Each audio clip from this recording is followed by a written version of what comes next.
Hello and welcome to Grand Final History. In this episode we go back to 1925, the 29th season of the VFL. January saw Australia playing England in an Ashes series at the MCG. There was a moment of drama that could have turned to tragedy, but happily just resulted in some comedy. A fire broke out in the stands, and the fire brigade sent 2 horse-drawn carriages to deal with the danger. Thankfully, the fire in the wooden stand was extinguished before too much damage and no injuries were reported. But some people were so determined to maintain their hard-won seats, they stayed in place despite the fire and the water pouring over them. They were soaked, but they had kept their spot. But I do need to advise that the reports of people staying in their seats only seems to appear in interstate papers. The Melbourne press reports are much more sedate, confirming that people were evacuated in an orderly manner. Not nearly so much fun. In June 1925, there was a patent granted to a Mr. Charles Jenkins in the USA for wireless transmission of images, a prototype for television. In October, John Logie Baird also demonstrated television technology in London, something that will eventually make a big impact on the VFL, but not yet. Though now you know who the Logies were named for. A newspaper article in October suggested that moving pictures could be broadcast by wireless. They identified the opportunity for people all over the world to see horse races, cricket and football matches in less than a second. The first such apparatus was set to be on the market within a year. Seems they were a little optimistic about their timeframes, but they had identified the right markets. Showing how technology was changing lives in 1925, this season would also be the first time that the VFL Grand Final was broadcast on the radio. More about that later. One of the most pivotal decisions in the league's history was announced on Saturday, January 17. A decision that had been under discussion for years was resolved after a final 2-hour private meeting on Friday evening. Not one, but 3 new teams were joining the VFL. North Melbourne, Footscray and Hawthorn would leave the VFA, despite a formal agreement between the VFL and the VFA that player transfers had to be approved. As one VFA delegate said, "They may take the clubs, but they cannot take any of the players." The VFA were losing 3 of their 10 clubs, and legal action was assumed to be imminent. However, in December 1924, the VFA had decided to admit Coburg into their ranks for the 1925 season, taking them from the Junior Football League, which was effectively the VFL Second 18 competition. The VFA were also in discussions with the potential public service team. For those 2 reasons, the VFL considered that the agreement between the 2 organisations had already been breached by the VFA. Adding to the confusion, a VFA delegate noted that the Arden Street ground, home of North Melbourne, had been granted by the state government to the VFA. You can get more on this issue from episode 25 for season 1921. How was North Melbourne to play without a home ground? At an emergency meeting of the VFA on the following Monday evening, delegates of the 3 rebel clubs denied unreservedly that there had been any communication with the VFL on the issue of admittance. In a meeting that was noted as being conducted in a calm and polite manner, the Herald did note, particular significance was attached to what the delegates from the 3 clubs left unsaid. Fortunately for each of the clubs, their local councils had been in discussion with the VFL, but of course not with any engagement of the VFA club committees. A sense of the emotions and the tensions of the situation can be drawn from the repeated comparisons of the clearance agreement between the VFL and the VFA to, quote, a scrap of paper, unquote. This is a phrase that was made infamous because it referred to the treaty that guaranteed Belgium's neutrality and was one of the factors that led Britain entering into World War I when Germany invaded Belgium. An honourable agreement between rival football bodies may not be the same as an international treaty, but feelings were running hot. Within the week, the three clubs had resigned from the VFA and formally joined the VFL. The league claimed that North Melbourne had every right to play VFL games at Arden Street, but it was probable that there would be no objection to allowing the VFA to continue to play their finals at the ground as they had done for many seasons, provided North had finished their home games.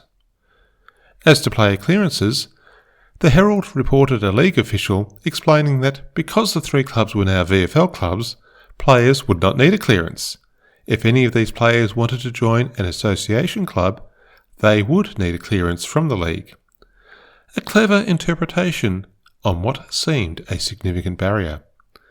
The VFA, of course, might have a different view and were likely getting legal advice, while the supporters of the clubs that had been promoted were happy.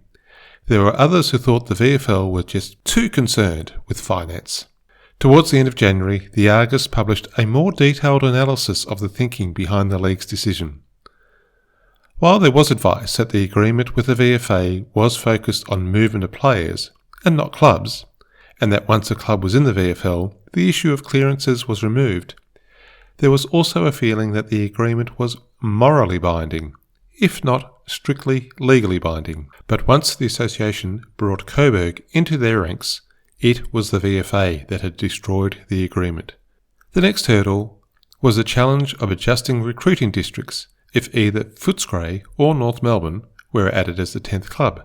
But Reginald Hunt, Carlton's secretary and delegate at the league, saw a way through the maze which would strengthen the league and limit any retaliation from the VFA, and see a repeat of the costly transfers that were occurring before the clearance agreement was implemented. Rather than just admitting one club for a 10-team competition, why not take 3 clubs? This would strengthen the league and leave the VFA with weaker clubs who would not be able to attract VFL players in a bidding war. He also proposed clubs stick to the municipal boundaries until the district scheme could be fully revised. And why these 3 clubs when so many had been applying? North and Footscray were the strongest 2 teams in the VFA, having won 8 out of the last 10 premierships between them. And Hawthorn provided a club further out in the eastern suburbs, with a ground that was easily accessible and, at the time, considered to have good facilities. Some might consider this approach Machiavellian, or perhaps it was just clear-sighted and practical from a VFL perspective. But the VFA clearly would not agree, and at the start of February, they said they would fight to the last penny to protect their rights. Jack Worrell, the first man appointed as a coach in the VFL and winner of 3 premierships at Carlton and 2 at Essendon, made his thoughts clear in a column in the Australasian in April. He criticised the league for its unsportsmanlike behaviour, and the rape of 3 association clubs was as shameless as it was unfair. While there were those critical of the league, Kikero in the Herald made the obvious point that nearly every club in the VFA had been making approaches to join the VFL, and there should be no surprise that this had eventually occurred. Adding to the confusion of how football in 1925 would unfold was a new proposal from a company called Melbourne Carnivals to create 2 new teams to include in the VFA, playing their games at the Motordome, on land near the MCG, where today you would find Amy Park, or the rectangular football stadium, if you play by ABC rules. The revolutionary proposal from Melbourne Carnivals was to create separate Richmond and Melbourne association teams. One would play home games under lights on Saturday and one on Monday evenings. A stunning proposal that would offer players £5 per week to join the new clubs. It was a dramatic proposal, with 2 privately owned teams playing under lights, a preview of the types of actions taken by the likes of Eddleston and Skase more than 60 years later, and it would have brought night football forward by decades.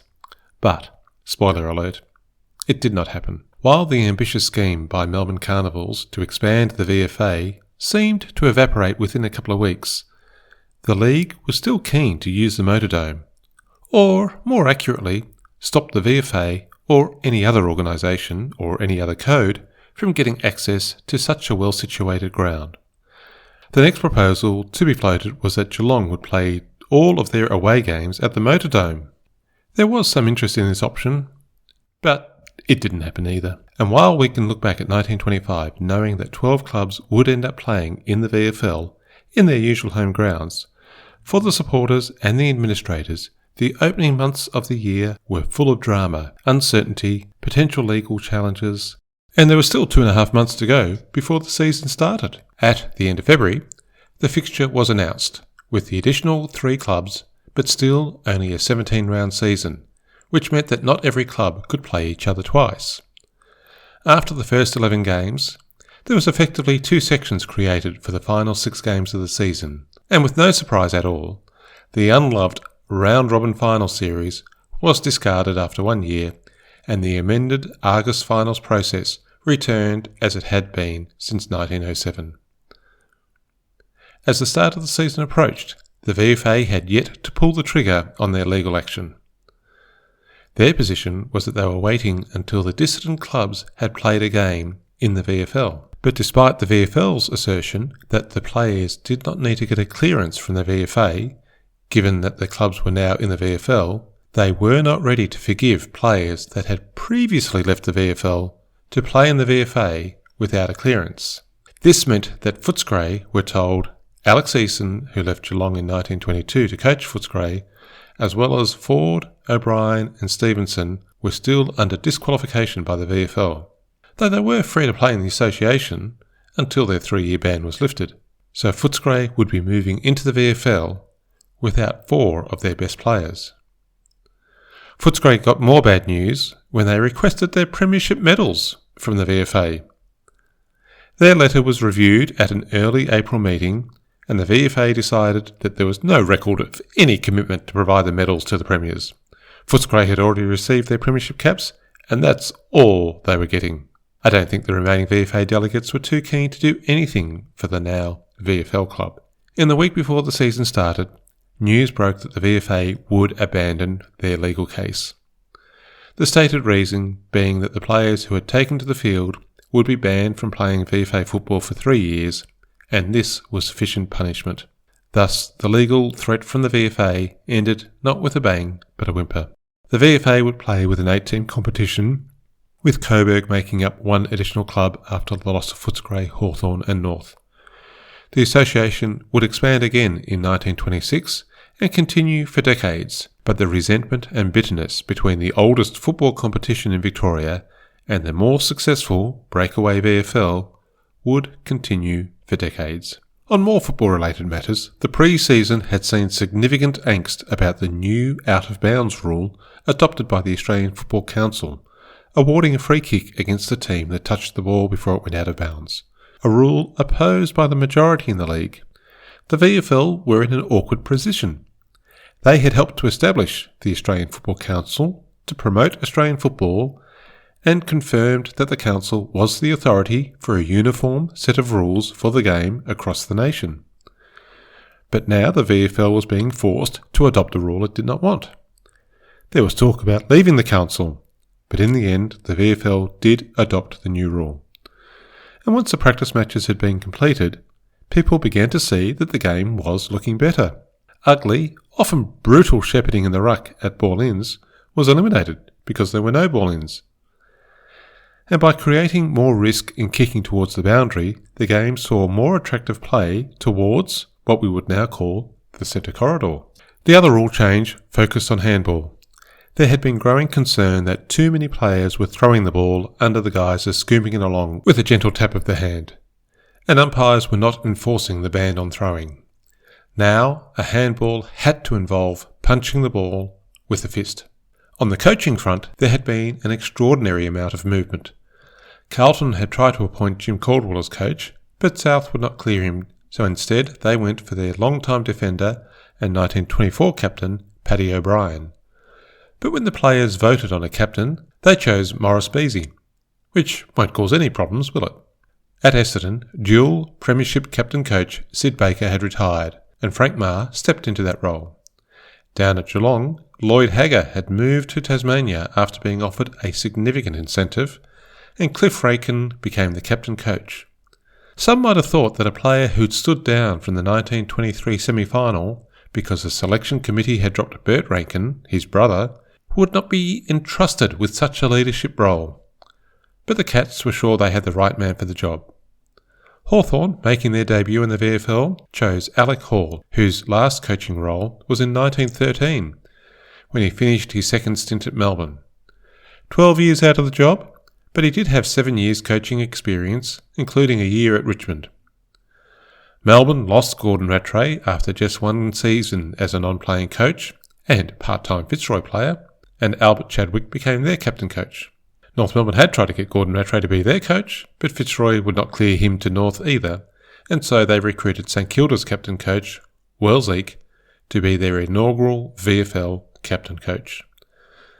Footscray had Con McCarthy, the former Collingwood Premiership captain, as their captain coach, and he retained his position with the club as they started their VFL era. Fitzroy appointed former player Chris Lethbridge as a non-playing coach to replace Vic Belcher. St Kilda, having lost Wellesley to North, appointed former Carlton Premiership player and coach and former Richmond coach Norman Clark.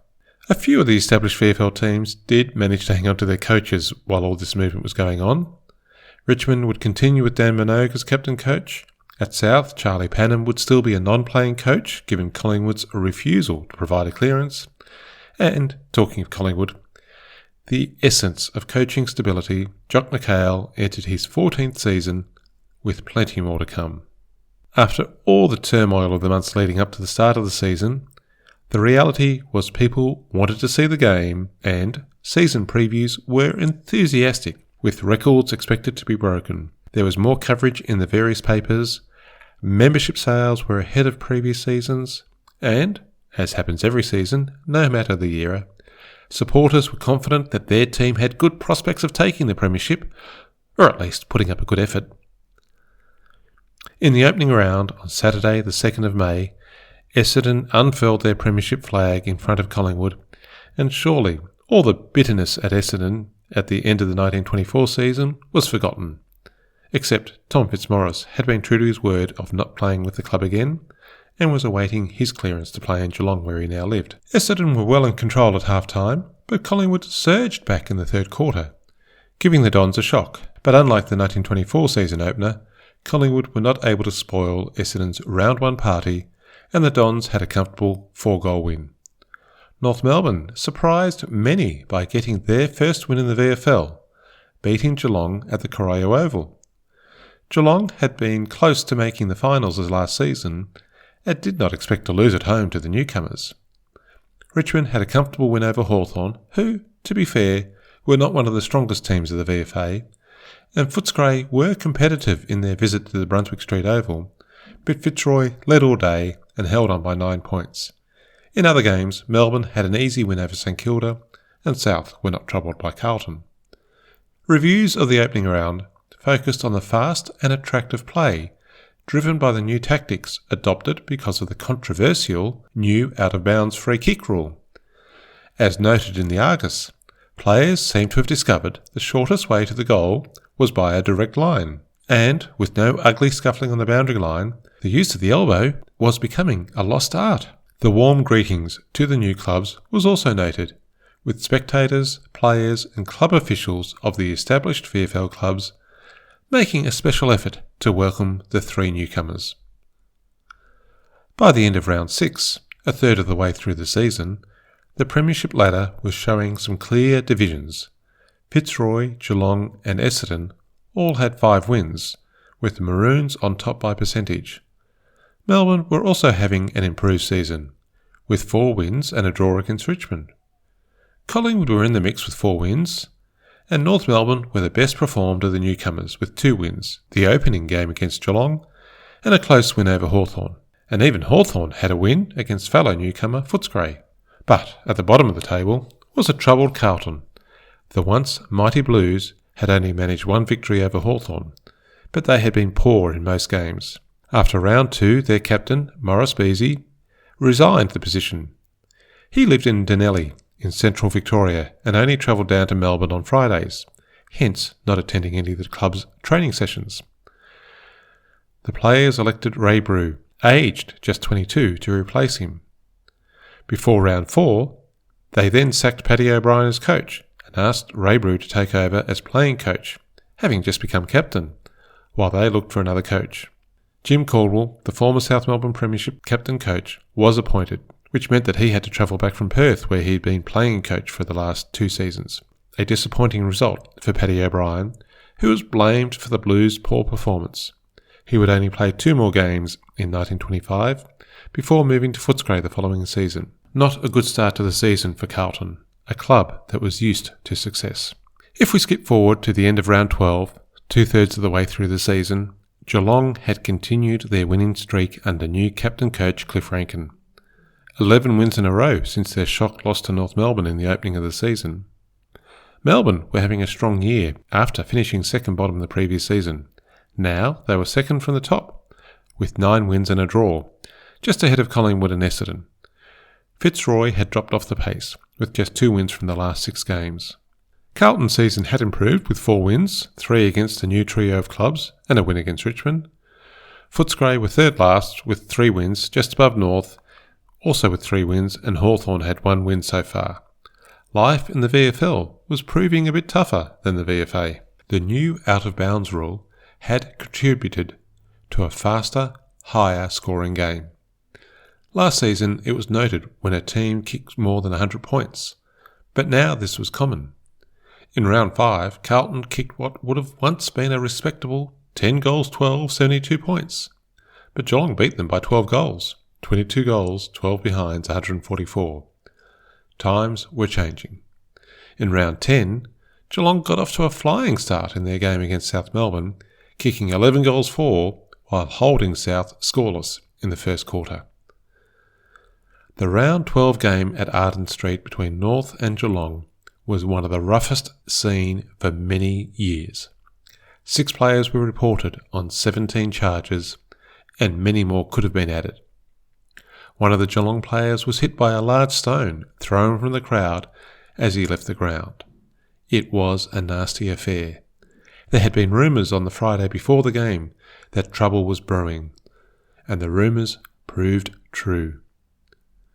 Following the game, the Geelong Advertiser reported that Eric Fleming, a Geelong player, had received a letter warning that North players were out to injure him. Geelong officials were so incensed that they declined the halftime refreshments with the North Melbourne hosts, and the president of Geelong requested that the North Melbourne president intervene in the halftime break to prevent a recurrence of the rough play seen in the second quarter. It was to no avail. In the last quarter, Geelong's captain coach was knocked unconscious and had to be carried from the ground. North's Fred Rutley was banned for life, and Bill Russ was suspended for 5 games, and Harold Johnson was found guilty of attempted kicking, but not suspended. Geelong's Arthur Thomas and Stan Coghlan were both suspended for 26 weeks, a decision that outraged Cat supporters. Public meetings were held, letters sent, and protests made, but it was to no effect. Thomas would not play again, but Coghlan did return in 1927 and played 6 more seasons. I wonder how he felt when he played games against North Melbourne. On a more positive note, in round 14, Melbourne's Harry Davey kicked 13 goals against Carlton, which included 8 in the last quarter. With 2 rounds remaining, the experts were making their predictions on who would make it to the finals. Jumbo Sharland in the Sporting Globe identified Geelong as a certainty, Melbourne as almost certain, but then it was up to Collingwood, Fitzroy and Essendon. With a superior percentage, Fitzroy just had to win their last 2 games. In round 16, Essendon beat Richmond to secure their top 4 spot, and in the pressure game between Collingwood and Fitzroy, it was the Magpies who won, keeping their finals hopes alive. Going into the final round, Fitzroy and Collingwood both had 11 wins, but Fitzroy had a break of 4% on the Magpies. The Maroons were playing Carlton, 5 spots below them on the ladder after a season that the Blues would prefer to forget. Collingwood had to go to South Melbourne, who were a spot above Carlton. Any normal win should get Fitzroy into the finals, surely. But it was an odd end to the season. Fitzroy could just not get on top of Carlton, and to make matters worse, they could not kick straight. When the scoreboards were checked at 3/4 time, Fitzroy were beating Carlton, but more importantly, still ahead of Carlton in the race for the final four, but only by 1 percentage point. Eventually they won, 7 goals, 24 behinds, 66 to 9 goals 10, 64. So they might have left the ground thinking that they were in the finals. But then the news arrived from the Lakeside Oval. The Magpies had made every effort to win their game by scoring as many goals as they could and keeping South to as low a score as possible.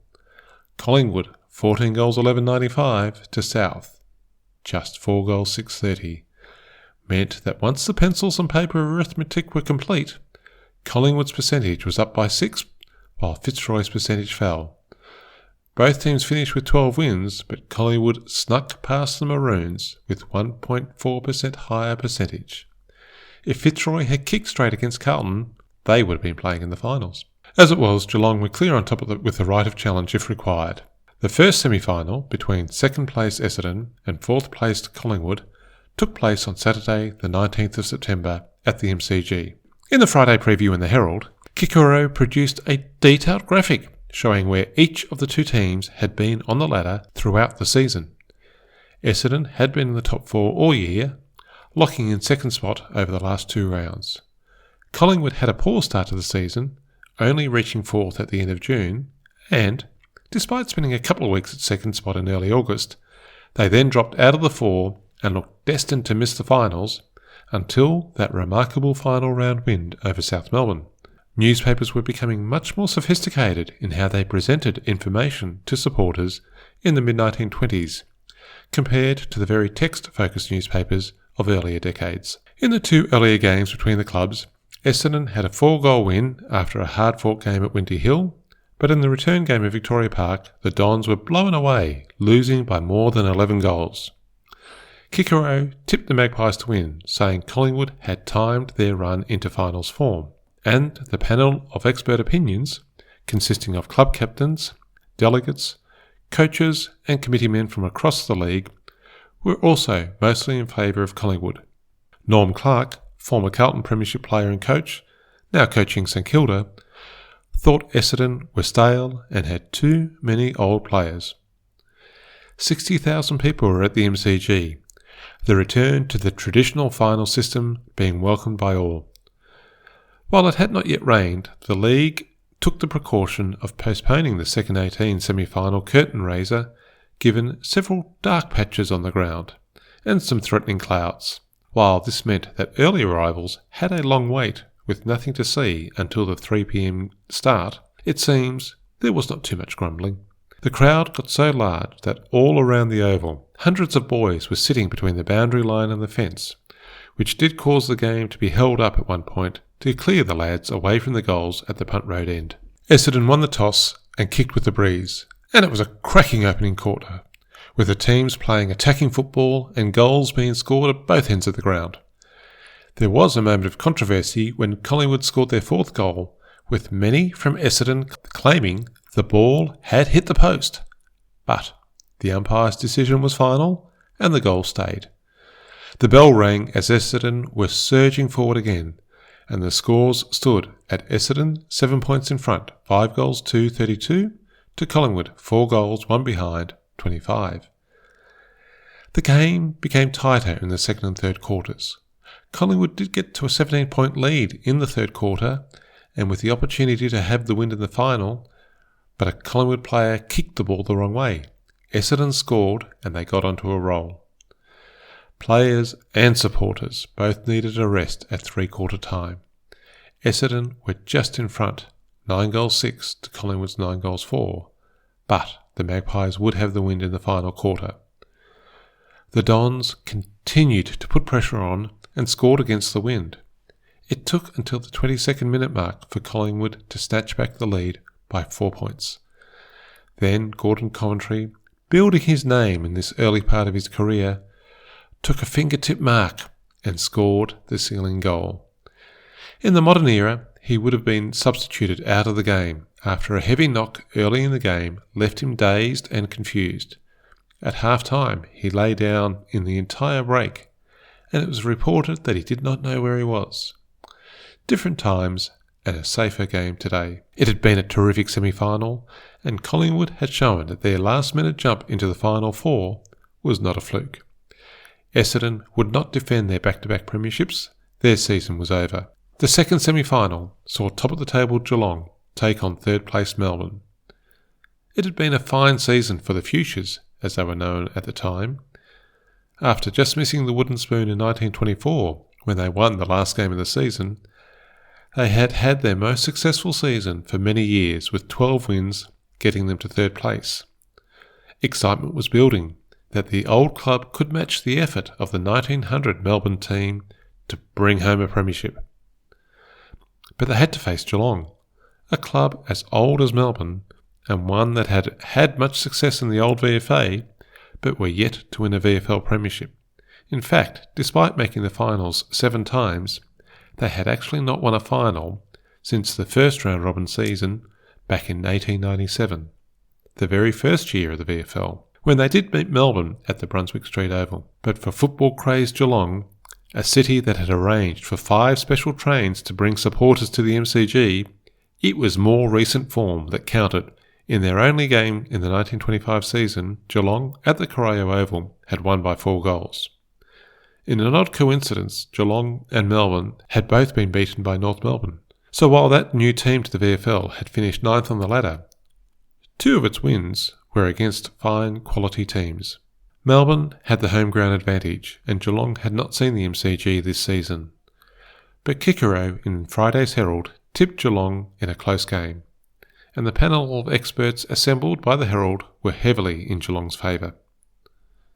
51,000 people were at the second semi-final, down on the first semi, but perhaps Geelong playing reduced the numbers of locals at the ground.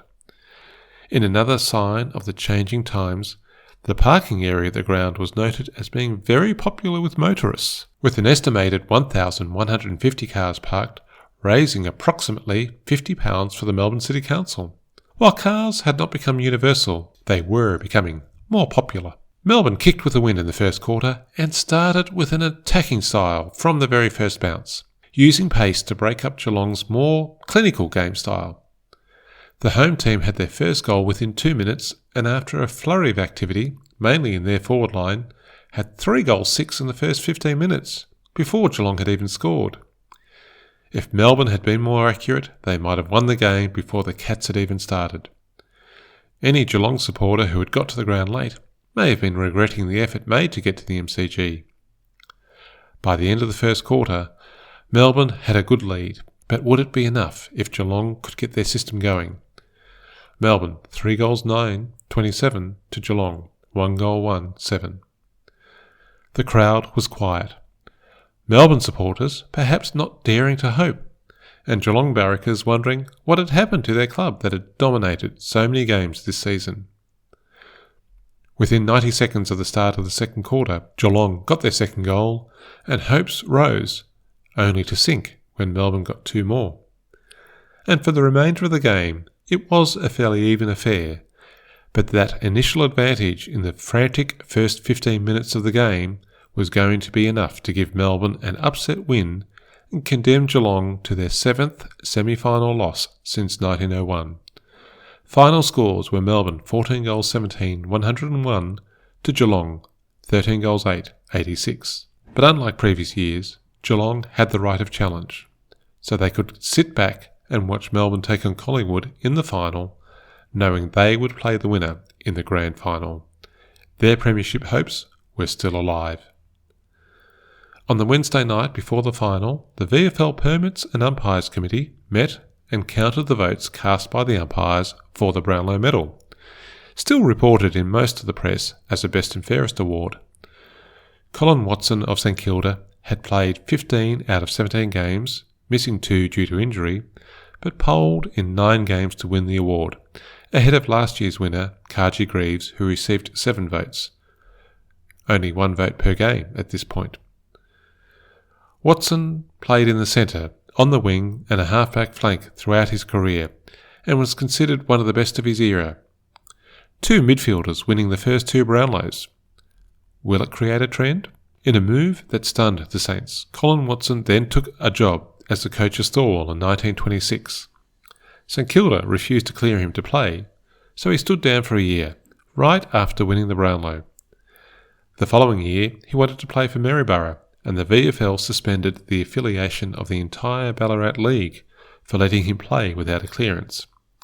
He did eventually return to the VFL and the Saints in 1933, at the age of 33, as captain and one of the team's best players. He even made the state team in his first year back. A Brownlow medalist with a career unlike most. The final, or as the Argus was now calling it, the preliminary final, was between Collingwood and Melbourne and attracted 50,000 people. Melbourne were known for their speed, while the Magpies had strength and a focus on systematic football.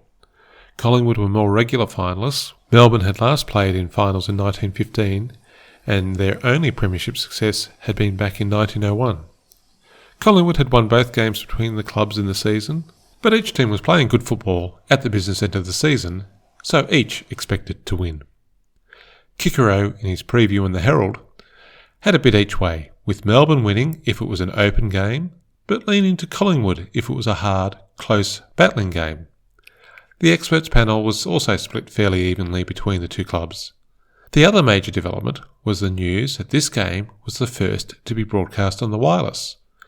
While radio stations had given score updates, this was to have a full description. Details aren't 100% clear, but one newspaper article from the Geelong mentions that the club was endeavouring to get a wireless receiving set at the Geelong home ground, so that players who would be there for some extra training could keep in touch with the incidents and scores which were to be broadcast. Jumbo Sharland, a former Geelong player and now established sports journalist, was the inaugural commentator. After all the anticipation, the game failed to deliver. As described by Forward in The Age, it was a rough, uninteresting contest, which saw Melbourne lose by 37 points, kicking one of their lowest scores for the season. They were undermanned, with 3 of their key players suffering injuries during the game, throwing the team out of balance, and they could not recapture the form of the previous week. Collingwood were on a mission.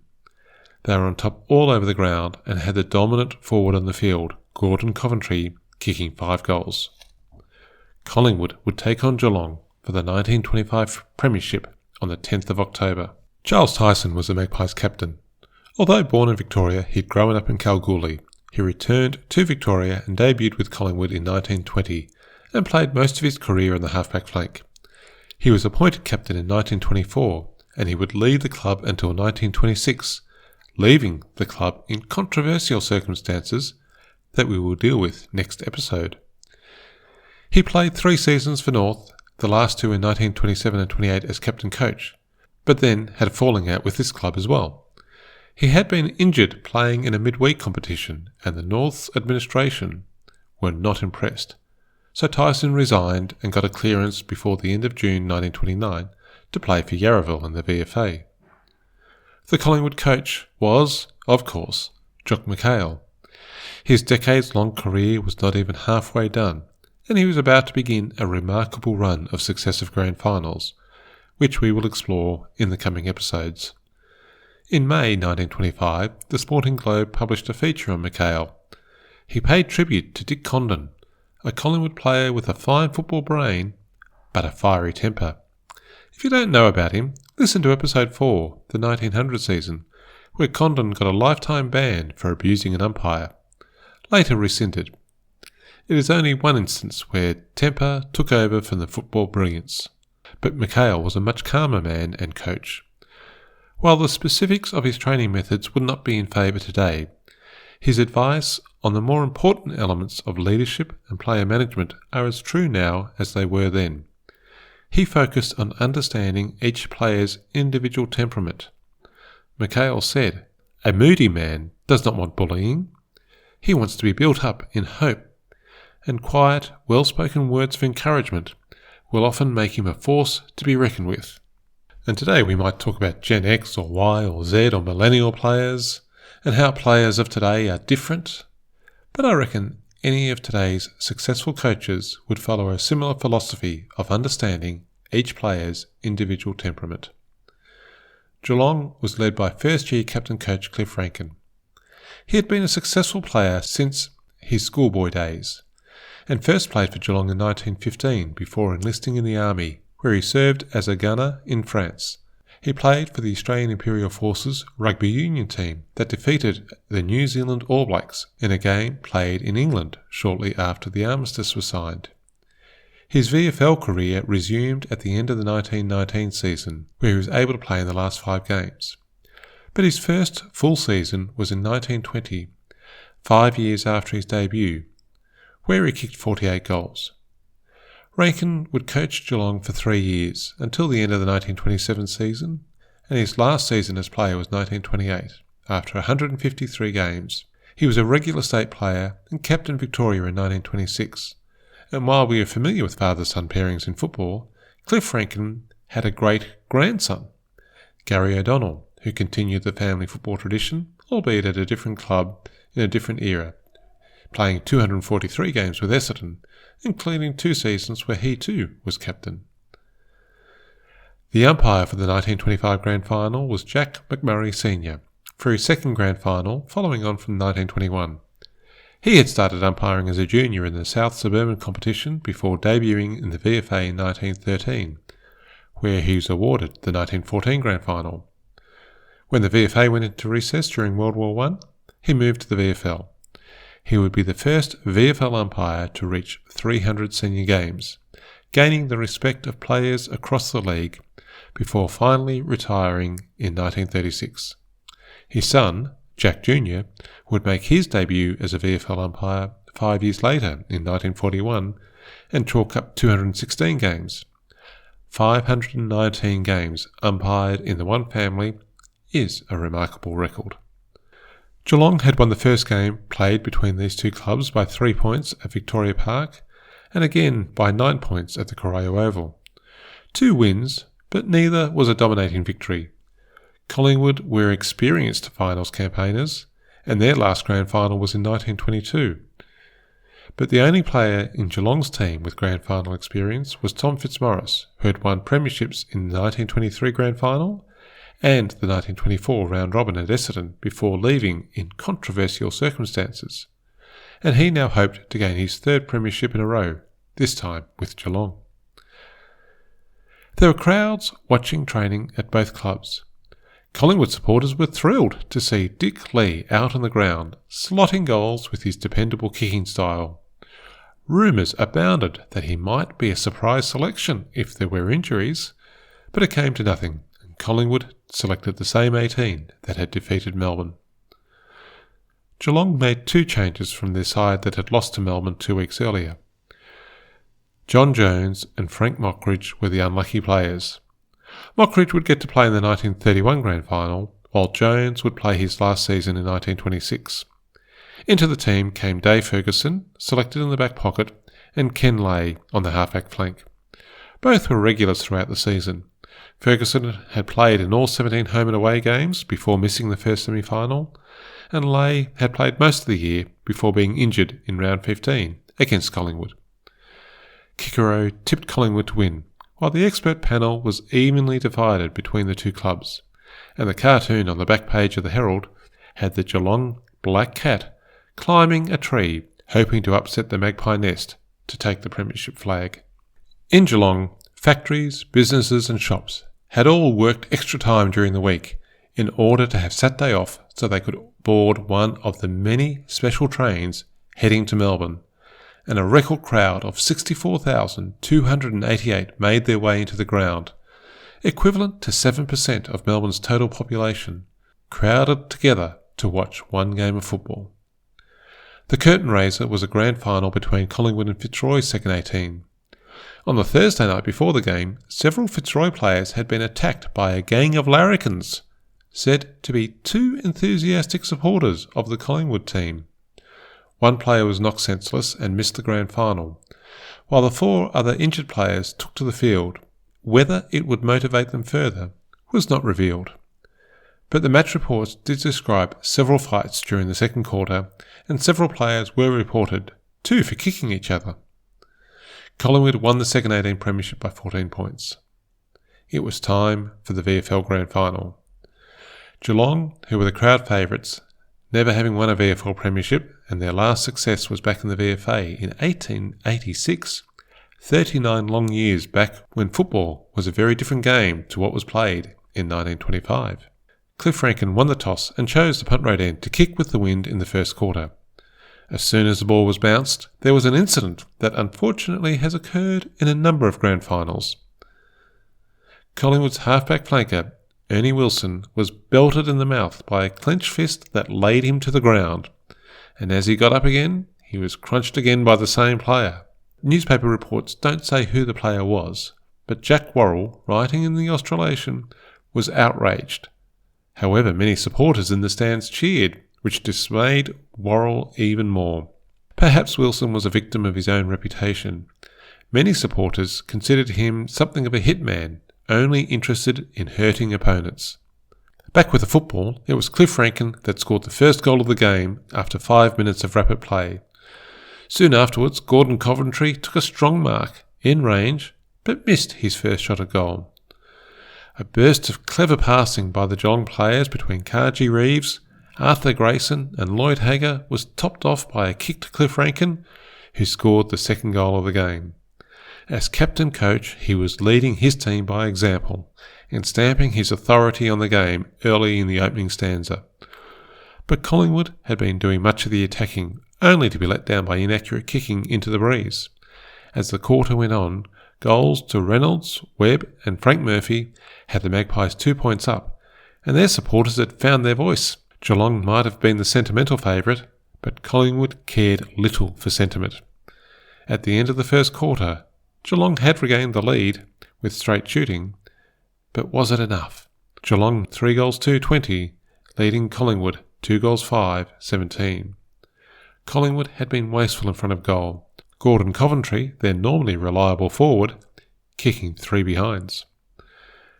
The Magpie supporters were excited. Their team had stood up to the ladder leaders, and now they had the win to give them the advantage in the second quarter. But just 3 minutes after the bell rang, it was Geelong's half-forward flanker, Jack Chambers, taking a long snapshot that brought up 2 flags. Geelong were building their lead. It was Geelong playing clean football while the Magpies fumbled.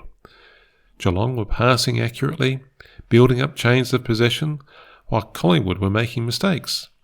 And the goals kept coming from the boys from Corio Oval.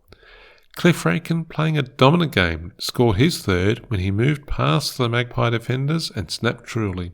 All those barrackers that had piled into special trains from Geelong were cheering and yelling encouragement to their team. When the bell sounded for a well-deserved half-time rest, the scoreboard had the Cats with a 17-point lead, Geelong 7 goals 8-50 to Collingwood 4 goals 9-33. But the game was only halfway done, and Collingwood were experienced finals campaigners, led by a coach who knew what it took to win a grand final. Magpie supporters were nervous, but still hopeful that their boys would come out the stronger team in the next 2 quarters. The wind was stronger in the third quarter, and Geelong dominated for the early part of the game, but the straight kicking of the first half had fallen away. After another series of delightful passes, Cliff Rankin was taking another shot at goal, and he did not waste the opportunity, scoring the Cats' 8th major. Collingwood knew they had to do something now, or the game was gone, and George Beasley rose to the occasion, stopping 2 threatening Geelong attacks, and then, as the ball moved forward from the Magpies, forward pocket Reg Barker was given a free kick close to the boundary line. Despite the tight angle, his kick was straight, and a much-needed goal. Just a minute later, the Magpie rover Reynolds Webb swooped on a loose ball, twisted, turned, and with a spinning kick over his shoulder, scored another goal to create some much-needed momentum for Collingwood. Their gap was now only 13 points. But the next goal went to Cliff Rankin, and while Collingwood continued to attack, they could not score a goal. Gordon Coventry was having a horror game, and missed shots that he would get almost any other day. With moments to go before the end of the quarter, wingman Edward Stevenson kicked a high flyer that went through the middle, giving Geelong a 25-point lead. Geelong 10 goals 13, 73, to Collingwood 6 goals 12, 48. But still, Geelong supporters were nervous, wondering if they had done enough, and Magpie barrackers were hopeful that they could come home in a rush. 1 quarter to go, and the premiership still had to be won. Collingwood did start the last quarter with a rush. In 4 minutes, they dominated the attack and kicked the all-important opening goal. The gap was down to 3 goals. Moments later, at the 6-minute mark, Collingwood Lee Stainsby, playing in his first season of VFL football, kicked another goal. The gap was down to 12 points, and there was plenty of time left in the game. Now it was Collingwood playing with confidence and stringing passes together, which found Gordon Coventry in front and in range. Surely the champion full forward would finish the job. But the yips, or the horror game, or whatever you want to call it, struck again, and the ball went out of bounds, giving a relieved Geelong a free kick. The ball moved up and down the ground freely, and shots were taken, but goals weren't kicked. The post was hit by Collingwood's Jim Lawn, amongst other misses by teammates and opponents, but finally it was Collingwood captain Charlie Tyson, normally a defender, who used a long kick to give Collingwood their 9th goal and reduce the margin to 8 points. Geelong had been the number 1 team all season, had led the grand final from the start of the match, and yet in the last moments of the final quarter it seemed that Collingwood might snatch the premiership away. The Cats scrambled another couple of points, but still could not seal the game. Collingwood's Frank Murphy had the ball on the wing. In front of him, 3 Collingwood forwards, and just Dave Ferguson, the lone Geelong defender. The kick sailed into the forward line, and Ferguson ran to the ball but fell over. Yet somehow, while flat on his back, he took the mark, stopping the last Collingwood attack. It was, as Old Boy in the Argus said, dramatic and spectacular and most timely. It gave Geelong the break they needed, and the bell would soon ring to award Geelong their first VFL premiership. Geelong 10 goals, 19 behinds, 79, to a gallant Collingwood on 9 goals, 15, 69. Cliff Rankin had kicked 5 goals and 7 behinds for Geelong. Gordon Coventry, playing on Dave Ferguson, who was brought back into the Geelong team after missing the semi-final, was held goalless in a grand final for the only time in his career. It was also the first time in 17 games that he had not scored a goal, registering 7 behinds in a game that might have haunted him. And maybe the Geelong selectors gave themselves a pat on the back as they watched Ferguson taking that possibly premiership-saving mark in the dying moments of the game. The Geelong change rooms were crowded and jubilant, and the appropriate speeches were given and acknowledgements made by Collingwood and Geelong officials. And after an ovation given to David Hickenbotham, who had been the Geelong captain of their last premiership team, he was happy to hand over the crown that he had worn for the last 39 years. But the real celebrations were going to happen at the other end of the railway track. Supporters in Geelong had been listening to the game on their radios on 3LO, in houses that had wireless sets, or in the streets where wireless depots had been set up, where hundreds of people would crowd around the speakers. Hotels had done a roaring trade by making sure that they had wireless sets, and even the Geelong Hospital had radio broadcasts going through 2 wards. At Cardinia Park, the Junior Association was playing their final match, but the people in the grandstand were paying more attention to the game coming through the wireless set than the one in front of them. And when the sentence finally came through that Geelong had won, cheers were heard all over the city. Nothing more could be heard from the announcer until the sentence, "It will be a great night in Geelong tonight," and indeed it would. Thousands gathered at the railway stations. A crowd swelled by every special train that returned from Melbourne. Then, the moment they'd been waiting for, the train with the premiership players, whistling from North Geelong, and then joined by all the other trains in the railway yards. Detonators were let off on the tracks, and the crowd joined in the cacophony of noise. Players were carried to cars and paraded to the town hall, while Cliff Rankin was carried shoulder high the whole way by the crowd. There were speeches and toasts and a party that went all night for some. In the weeks after the grand final, there was a visit to Melbourne by the president of the Western Australian Football League, in preparation for an Australian Football Council meeting. In an interview, he recommended that a board of directors be appointed to run football leagues, replacing club delegates who would always be battling club interests.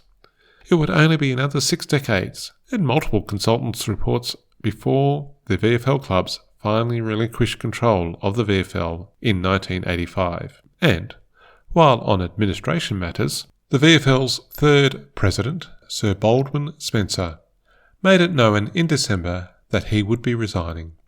After taking on the role in 1918, the expansion of the league in 1925 had created more meetings and additional duties that he was not able to attend to the work as he would like. A new president would be appointed in 1926. Whether the VFL would ever have another president, or now chairman, who was also an art critic, biologist, university lecturer, museum director, conservationist, and anthropologist, who worked amongst Indigenous people of the Northern Territory, remains to be seen. So that was season 1925. The VFL finally grasped the nettle of expansion from 9 teams to 12. The new out-of-bounds rule had actually been a success, contributing to faster, higher-scoring games, and Geelong had their breakthrough premiership, a first in the VFL and their first for 39 years. Now, every foundation club and Richmond had at least one premiership, except for St Kilda. But surely their reward would be coming soon. The 3 new teams had won some games, but ended up at the bottom of the ladder. They were going to find VFL football a tougher assignment than VFA. So join me next time as we explore the 30th season of the VFL in 1926. If you've enjoyed Grand Final history, please leave a review wherever you get your podcast from. The more goals we kick, the easier it is for others to find the podcast. If you have questions or want to leave feedback, please email me at info@grandfinalhistory.au or check out the grandfinalhistory.au website, or Facebook or Twitter for more Grand Final history.